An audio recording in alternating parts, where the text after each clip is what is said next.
So I'm thrilled to say that we have leaders today from the Banque de France, Emmanuelle, Assouan, who could join us here on stage. We also have the CEO of Givaudan, Gilles, Andrier, who can join us as well up on stage. Good to see you. We also have the mayor of the city of Turku, Minna, Arve. Good to see you. And also the CEO of Beiersdorf, Vincent Warnery. You're very welcome.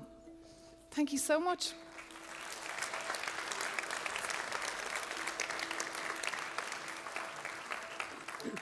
I wanted to start off on a positive note, but first I would like to admire your beautiful shoes that can kick off this very optimistic tone that we're going to kick off this panel on. And just see, for example, first talk about the opportunity for mobilizing investment in your sector. Vincent, should we start with you?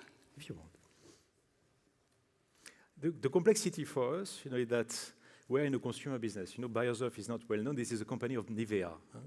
And when we started to be interested in sustainability, we thought that it was making sense to ask consumers to pay for it, which was not a good idea because consumers just told us, that's your problem. You have to deliver the right product. You have to be green. You have to be sustainable. Don't expect us to pay more for that. And this is why we enter into a very complicated situation where we have heavy costs. We have to bear the cost or to try to reduce the cost because, but consumers have sustainability at heart, but not only close to the wallet. And then be able, to come with the right proposals and to transform the society. Emmanuelle, would you like to take that same question? So for us, as I'm from Banque de France, so the Central Bank of France, part of the Euro system. And for us, there is a strong need to have a real recognition of what the climate change can make as a risk, but for price stability and financial stability. So that's why we act in this regard. And that's why we consider that we have to be very proactive under our different hats and as an example for the rest of the financial system. Thank you so much for that. And Gilles, just from your perspective there, where do you see the most opportunity for mobilizing investment? So Givaudan, we are making what Vincent is selling to the consumers smell good. Also, we make things taste good for other clients. So obviously, we are extremely committed to the sustainability journey with all its dimensions. And despite the fact that the quantities that we put in a Nivea cream for Vincent is actually a fraction of a percentage. It makes the whole difference when, for example, a formulation is being reformulated to remove some of the non-renewable carbon parts. And therefore, by making the new formulation smell good, the consumer suddenly is going to be equally attracted, even if it's for the same price. So that's the indirect contribution that we have. And we also have a direct contribution by making the 16,000 different raw mats that we use in our formulations also sustainable going forward. But it's a very long journey and hard work. And on that long journey and the hard work, what about you, from your perspective of the mayor of a city? Listening to the words there of Maxwell Weiss, I mean, in reality, in the day-to-day, how can you translate what he's saying into reality? Well, coming from Finland, which is now already 7th time in a row the most happiest nation in the world, maybe because of my pink shoes. But seriously, I think one of the reasons could be there that we take things seriously and have a really relying on research and science. And in Turku, we have a very holistic approach to whole climate issues. We want to think it's not only the reduction of the emissions, but it's also the strengthening the biodiversity and enhancing the circular economy. And while this kind of holistic approach is integrated with different levels of decision making, then you really get something into done. And in the keynote we are here before us, there was this follow money. And I like that idea because when you find the money, you actually need to get those structures done where you get systemic and scalable solutions. And otherwise you cannot succeed. And here, the financing is actually the most powerful tool to use that. And if it comes to cities, the financing, there are financing, for instance, for available, but it's quite fragmented at the moment. So what cities would actually need is more accessible and not so fragmented financing, and that also to support for kind of understanding this holistic approach as well as finding those financing solutions. So there is also the accessibility and then flexibility for the financing. And is that something that the bank could help with? From the financial system perspective, what we need and what we have already is, like in Europe, a very strong financial system with strong banks, large insurers, large asset managers, which should help as far as funding the transition. What we have as well is a lot of excess savings. A lot of these excess savings are employed abroad in the US mainly. What we could look for is to have this excess saving, funding the climate transition here in Europe. So what we need is to try to rechannel the excess savings towards the funding of sustainable investments. What we need, maybe what we lack a little bit, is to have viable investment projects, because we have a lot of money, there's something available there, but we might lack a little bit of those investments which should support the funding. And what we also lack a little bit is, have the right credible framework, even though we are progressing quite fast in Europe in that regard, on harmonized data set, just to provide the investors the confidence that they invest in really green products and that they are not greenwashing their money. So there we have a little bit of room for further improvement, but we are confident that the regulatory pathway in Europe helps in this regard and is ambitious enough to help. Okay, super interesting. So as you're saying there, the money is there. So perhaps, Gilles, you could give us some examples of capital raised for major investments.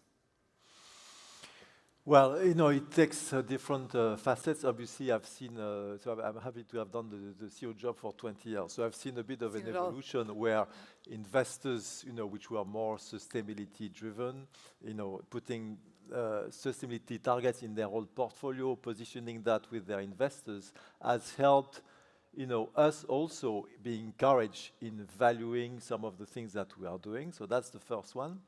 The second one that we did more internally is actually to put at some point, a price for the carbon. So we took I don't want to start a debate there, but 90 euros, I think, which helps a lot, when we think about CapEx, because suddenly the business case looks different. You say, I'm going to invest a little more, and because I'm going to have those cost avoidance on carbon, this is going to be justified. And that's really helping also moving the needle and doing things differently on the CapEx side. We are also, we are actually close to being 100% renewable electricity in terms of energy, and there, we have a full. We have 7 billion companies spending about 300 million of capex, and out of that, we have 20-30 million fully dedicated at making the energy transition. There is no return on that; just committing on our CO2 reduction. So those are examples, but I echo what Vincent says. At the end of the day, nobody pays for it except us as companies, because the consumer doesn't want to pay it. Therefore, my client doesn't want to pay for it, and we have to find ways to do that. But those are constraints, and I think constraints also help innovate and move the needle going forward. Would you agree with what you're hearing I there? agree with him. I took an example that we have in common. This is a product everybody knows. This is Labello. Nivea Lip. It's a very nice product. This is it's a market leader everywhere in the world. There was double plastic. There was the formula who had some oils. We were putting that in a blister in plastic. So we moved to something else, which is that new formula, recycled plastic, and box in paper. How do you want me to ask consumers to pay more for that? I cannot, because the guy is saying, okay, it's my labello, it is the same, except that costs 150 million. that costs 150 million that I have to absorb in my cost. Again, I cannot make consumer pay for that, but I have to absorb that. And we believe this is right to do that because this is also a product which is used by young women, by young men also. And this is a kind of trademark for us. But there are also other investments that I would say it's part of our homework. And like Gilles, we have to do it. There are other investments where we need others to move. I give you the example of recycled plastic. I'm not producing recycled plastic. I'm using recycled plastic for the bottles of Nivea, of Eucerin. The issue I have is I don't have the right quality. So I have to pay 30–40% more for recycled plastic, but often my recycled plastic is grayish, doesn't smell good. So then I'm struggling with the beautiful perfumes of Givaudan. And my consumer says, I'm sorry, I'm not interested. You know, I had to stop some projects because of the quality of the plastic, because of the lack of investment, because you know that recycled plastic, just have to put the wrong ingredient into a bin, and then your plastic is destroyed. That's one of the big challenges for us. You know, that for all of us, for L'Oréal, Antoine, all of us, is to get the right quality of recycled plastic and having people investing on that. May I? Absolutely. Maybe I don't want to be polemist there, but I think that we have the transition risks that we are looking at closely from a financial stability perspective. And here there are some investments that we cannot discard, that we cannot avoid, whoever pays for it, because otherwise it's a transition risk for the firm, the possibility to lose, the business and the consumer, because there will be a lack of interest from consumers because of a change in behavior. And what we try to assess from our perspective, from a supervisor, is how the firms can manage this transition pathway in order to abide and to follow the trends that are expected from a transition perspective. And doing anything else than going forward on a transition path completely fit for the Paris goals would be quite erratic from our perspective, from a financial perspective. I agree, but the issue is that, you know, the famous story of a scope 1 and 2 and 3. You know, there are a few companies saying very proudly they are able to reduce dramatically the scope 1 and 2 CO2 emissions. For us, it's 95% is scope 3. Scope 3 is what is given to us. You know, again, the recycled bottles, which I'm not doing myself. So we are in a journey which is we are doing our work, but we need the full chain, you know, the full value chain to do their work, to finance the right investment for us to deliver against this roadmap, which I agree with you is indisputable. And to add on what Vincent said, you know, what has also helped us very much to ensure the transition is, you know, because everybody is the scope 3 of somebody else. You know, I am his scope 3, but somebody else is my scope 3. You know, when we really started in the journey, I mean, I was shocked, you know, by the lack of data, of accurate data, especially when you deal with highly specialized things that we do. And so it didn't prevent many companies and companies like ours to actually shoot for the moon and to say by X, you know, will be 70% less CO2.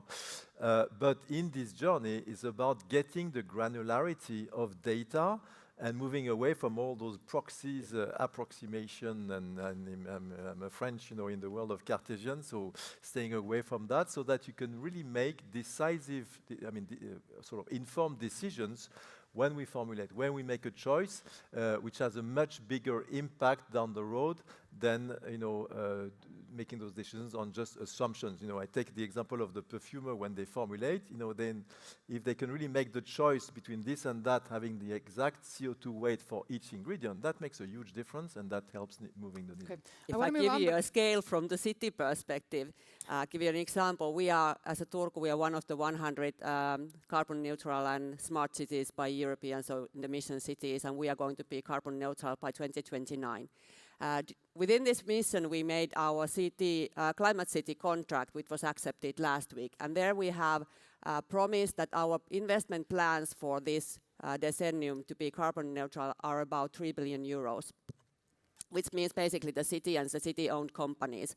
All those investments, we have very strict rules for us to be, that they really are green. And we are following like EU taxonomy, we are following all measurements.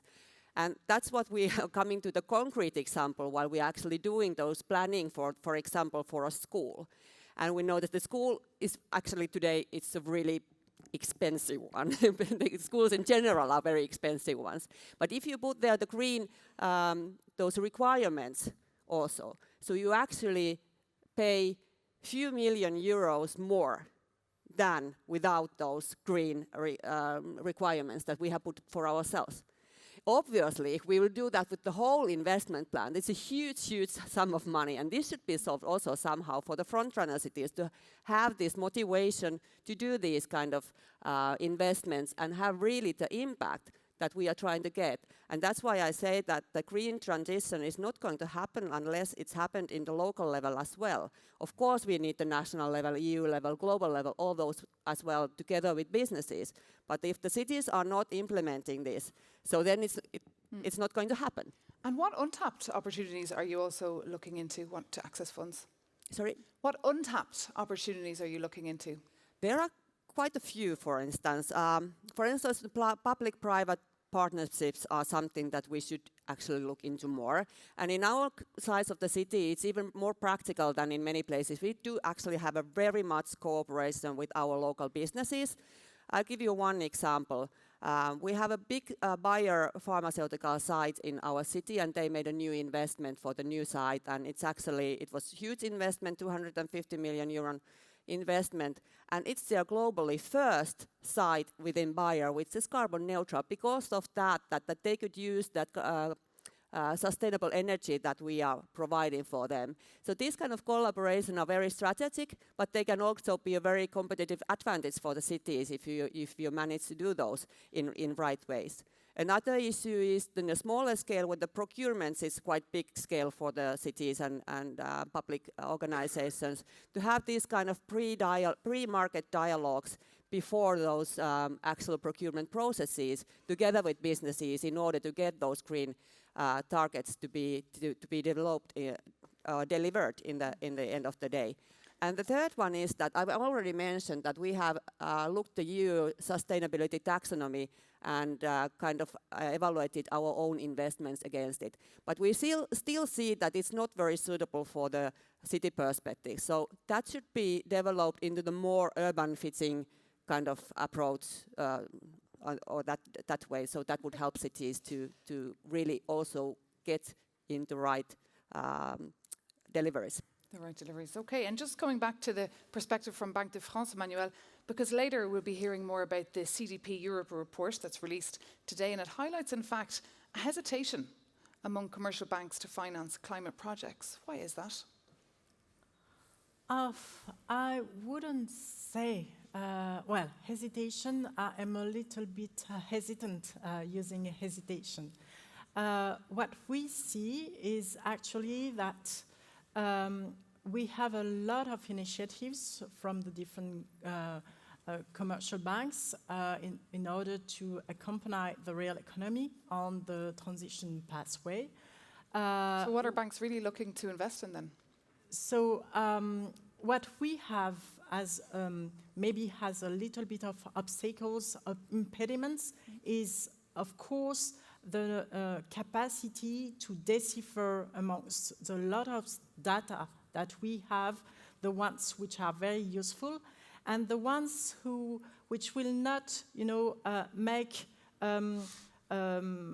something like we are not financing brown activities, only green activities, because what we need to do is to finance the transitions, to ensure that the real economy, the one which is not yet green, become greener.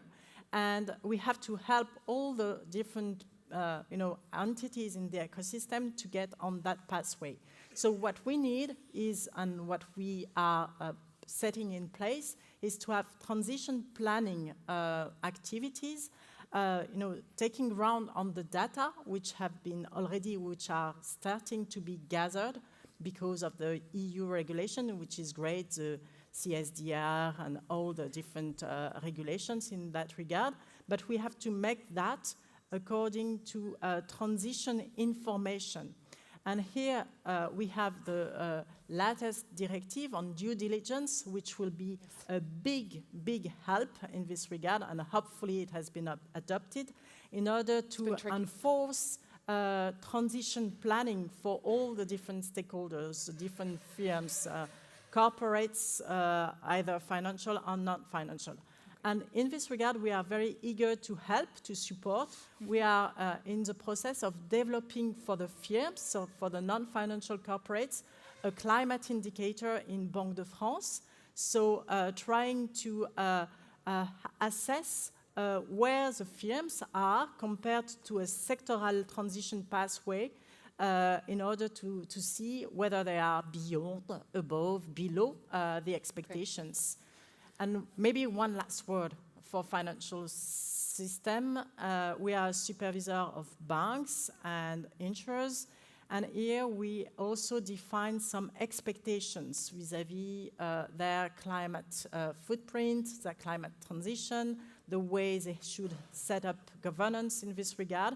And since we defined expectations in order to get along with the transition pathway to the Paris objectives, we assess whether they meet the objectives or not. And when they are not meeting those objectives, there might be some capital issues for them, additional requirements, because we consider that they are at risk.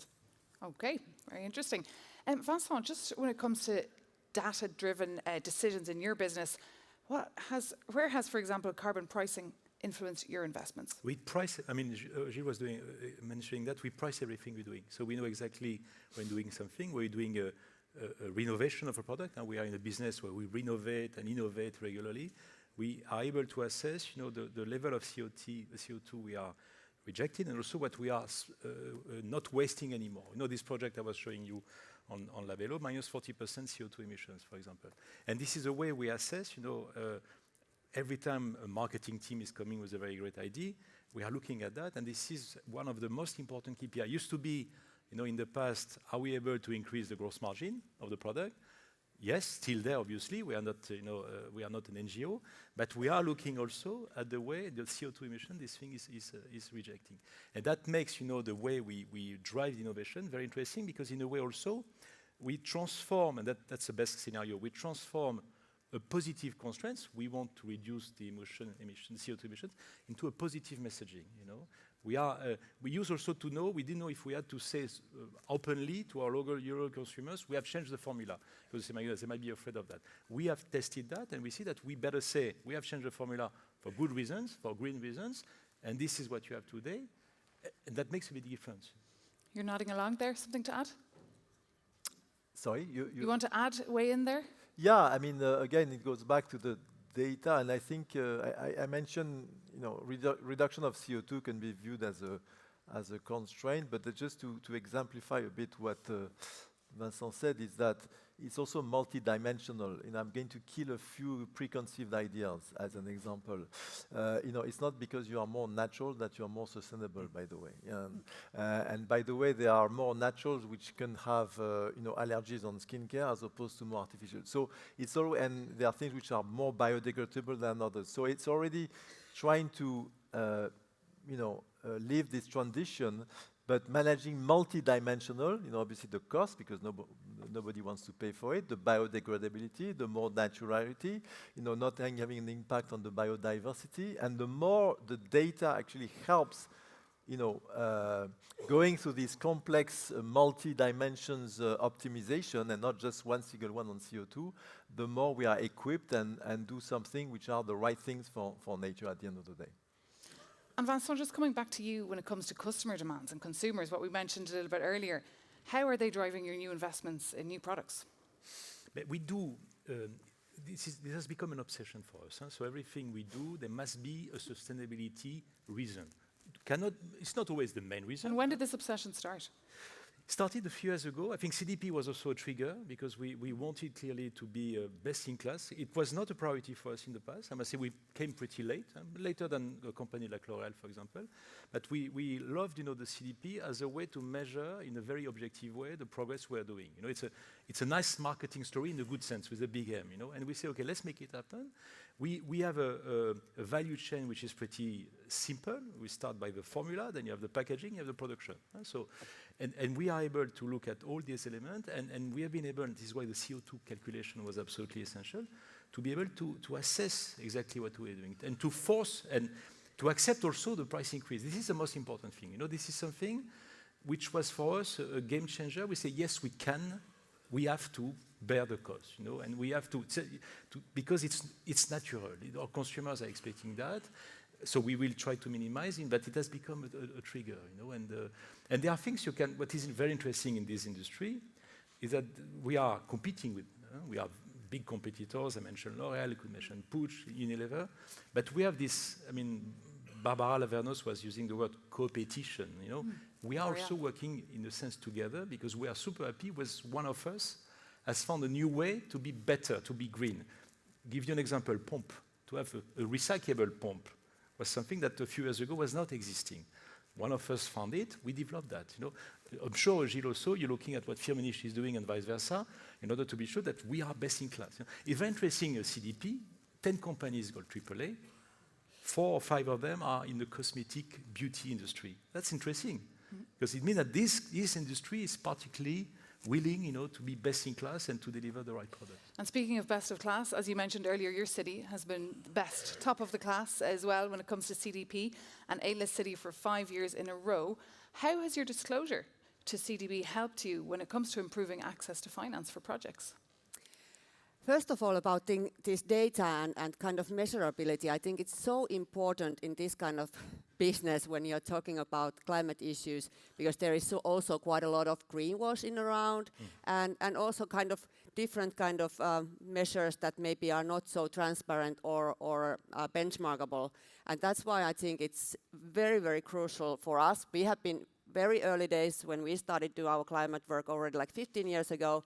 So we started reporting, we have been reporting for the Covenant of Mayors, we have been reporting to the CDP, and we are following the SEGAP model in the European Union.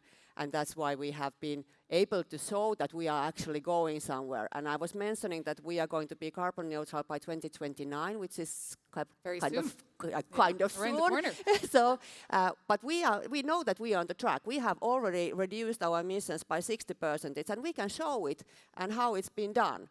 And that we know that we are going to be there. And that's where also it comes for the CDP or these other measures that I think it's very in the heart of this credibility for the cities to show that they are delivering what they are promising and not only like being politicians and promising, but really doing something, that you have the measures, you have the data.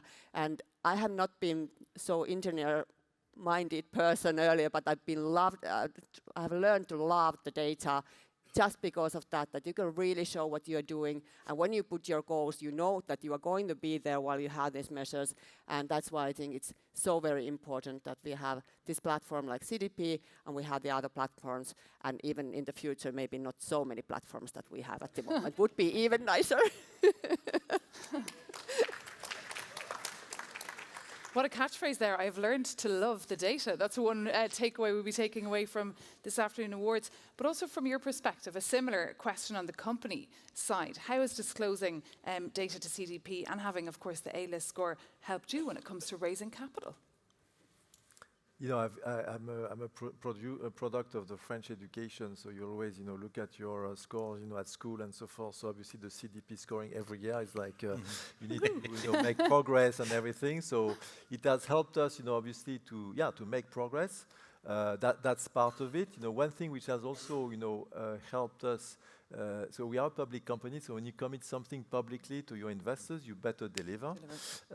And one third lever is really about, putting also the sort of at the end of the day, the sort of long-term incentive plan of our people, of many people at Givaudan, are very much geared and measured against achieving sustainability scores, diversity scores, and so forth. And when you start to actually, really moving the money, that's a bit the question mark, And so when you incentivize people, you also help, moving and making these decisions, different. So that all the levers that we have had, but certainly CDP scoring and trying to improve against that is certainly a great lever.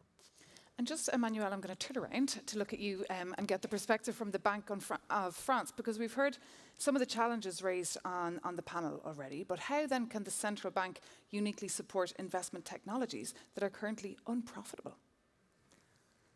There maybe the perspective would be around what we can do from a monetary policy perspective, because we are a very specific investor or actor in this regard, because we are the sole one in a financial ecosystem. So what we know is that that investors, because we are investors, we have like own assets to manage. We know that we can tilt our investments towards sustainable investments. So even though they the reward, the rentability of it is, profitability is a lesser than the full set of possible investments.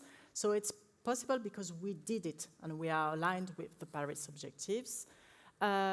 It's also possible to go ahead and to say, well, since we have a lot of risks, physical risks, transition risks with climate change, we have to take that into account, and we have to make it as a state of play and consider that for our investments, and maybe prefer some investments which will not be faced with those sort of risks. So there we have already, from a Eurosystem perspective, so the ECB and the full set of national central banks of the euro, already tilted our investments from a monetary policy perspective. The collateral framework, because we grant loans to the credit institutions and we take financial assets as a guarantee.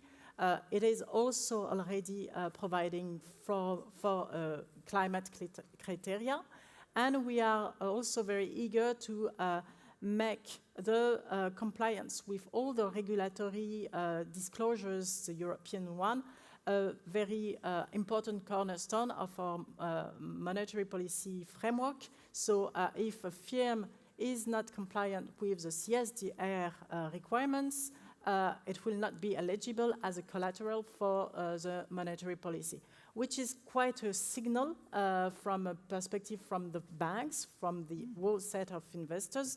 And that's where we can act and we can send signal, because the biggest signal, it was mentioned, the carbon price is the thing which will trigger and orientate the flows, the capital flows. But where we can intervene is as an addition to that, in order to add some signals from what we can do. That's what it's all about. And just from the company perspective there, what would move the needle most for your investments to flourish? Would it be, for example, collaboration with other businesses, policy, or capital markets, Vincent? I think it's more the cooperation with other companies, and also the fact that the policymakers understand also the complexity of their decisions. You know, we created a few months ago, with L'Oréal, with Givaudan, with a lot of companies, a value of beauty alliance, which is something which we are using to talk to Europe, to talk to the policymakers together, and just to explain them the way this industry works. The fact that we will always try to be best in class, like in CDP today, but you cannot add constraints to constraints. You have to understand also the way we produce product. The fact that having different norms. For example, look at microplastics. You have 3 different definitions of microplastics. Which one do we follow? So being sure that the policymakers understand this industry, understand that we'll deliver, but have this collaboration with us in order to make it happen without damaging the economy. And there's something which I find extremely exciting. We are currently, all of us, working on the net zero target. Net zero target for us, for example, is 2045. You could say it's easy. I mean, we don't know exactly what will happen. The issue is that today, when you look at the net zero target, we know exactly how to decrease the CO2 emissions by 30%, no issue. We know partly how to make it minus 50%. To make it minus 90%, we have no clue. So which means that this is why also we are financing, startups who are coming with a lot of new ideas, because we'll not be able, with the current setup in which we are today, we'll not be able to deliver a net zero target. And this is why we work together in order to cross-fertilize our energies and expertise in order to make it happen. And this is where the work together with the policymakers is also very important. And this is why we've created lots of networking opportunities as well today for that magic to happen and those important conversations. Same question to you, Gilles?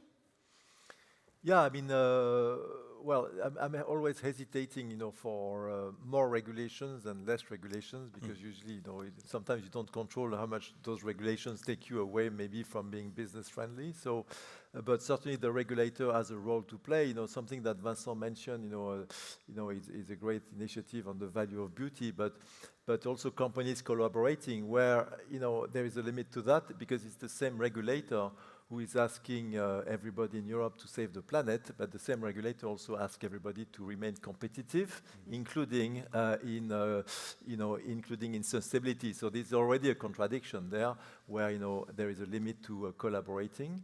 The second thing is, obviously we are talking European community. We depend on a lot of supply chains all around the world, so the standards are not necessarily the same.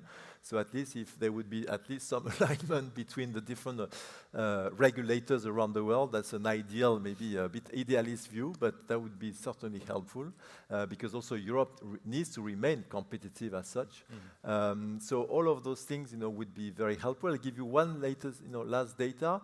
Obviously, like Vincent, 95% of our footprint is scope 3. The easy part is to reduce scope 1 and scope 2, easy. But we know that 30%, 25%, 1/4 of our scope 3 is simply the grid, the energy grid, so which all our suppliers depend upon. So if that would become 100% renewable electricity, we solve 25% of reduction of scope 3 for everybody else. So that's what maybe the regulator, the Banque de France, or whoever, can certainly help as a whole, because that's where energy is. Indeed. And now I'd like to take your perspective on this question about one novel financing model or strategy that you believe is key to moving the money for companies, and in your case for cities.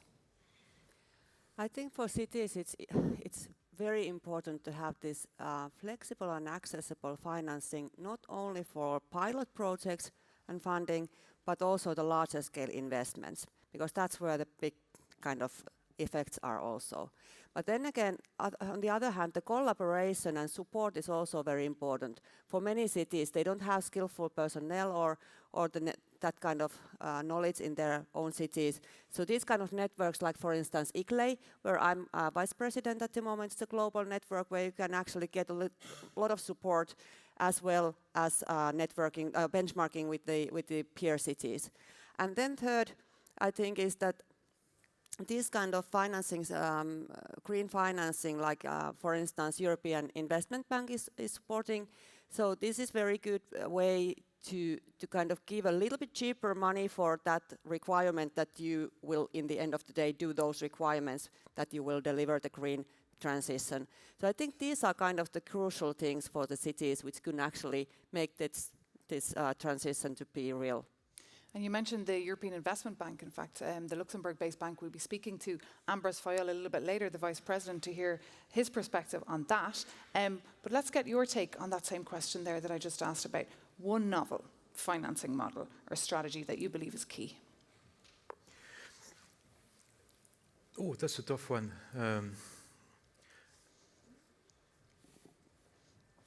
If you'd like to take a minute to think about it, we could. Maybe Emmanuelle? One, from my perspective, we need to put together, private funding, public funding, bank, market funding, to find the adequate equilibrium, and to have shared data set in order for everybody to set on and to decide on the same basis. And maybe you were mentioning about the synergy effects and the capacity or disability to be on the same page where you are in the world. What we have decided, it's like 7-8 years ago, that climate change is a key topic for us as Central Bank, and that it was useless to get into that in isolation. So we have set up what we call the Network for Greening the Financial System.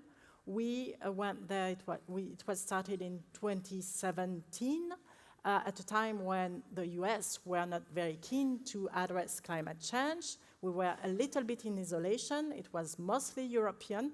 Now we are more like 150 members, central banks, supervisors, acting together. We are a coalition of the willing and trying to share experiences, trying to define in common some common goods, and the scenarios for climate change transitions are one of the key tools that we developed all together. So synergies are there from the coalition. I like that. Coalition of the willing. It's a term that comes up a lot in Brussels, where decision making can be very tricky.